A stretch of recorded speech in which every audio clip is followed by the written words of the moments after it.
নিজের বাচ্চার কাপড় অন্যজনকে দান করার আগে হাজারবার ভেবে নেবেন। আপনি তো ভালো মনে করে মানুষের উপকার হবে এটা চিন্তা করে আপনার সন্তানের কাপড়, যেটা আপনার সন্তানকে পরিয়েছিলেন, এটা কয়েকবার পরানোর পরে যখন কাপড়টা দেখা যাচ্ছে এমন একটা পর্যায়ে চলে গেছে, অথবা আপনার সন্তান বড় হয়ে গেছে, কাপড়টা আর পরতে পারছে না, আপনি সেটা অন্যজনকে দান করছেন, অন্যজনকে দিয়ে দিচ্ছেন উপকার হবে বলে, কিন্তু এটার দ্বারা কিন্তু আপনার ভয়ঙ্কর ক্ষতি হতে পারে। বর্তমানে আমাদের এই দেশে মানুষকে উপকার করা বড় ধরনের রিস্ক হয়ে দাঁড়িয়েছে। আপনি দেখা যাচ্ছে রাতের বেলা গাড়ি নিয়ে বের হয়েছেন, কেউ একজন আপনার কাছে হেল্প চাচ্ছে, আপনি তাকে হেল্প করতে গিয়ে আপনি কঠিন কোনো বিপদে পড়ে যাবেন। এটাই হচ্ছে আমার সোনার বাংলাদেশ। সুতরাং আপনি আপনার সন্তানের যে কাপড় মানুষকে দিচ্ছেন, এর দ্বারা বড় ধরনের ক্ষতি হতে পারে।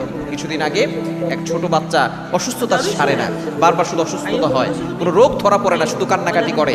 শেষ পর্যন্ত দেখা গিয়েছে যে তার যে কাপড় অন্য কাউকে দান করেছে, সেই কাপড় নিয়ে একজন তার উপরে যাবে, বাচ্চাকে ক্ষতি করার জন্য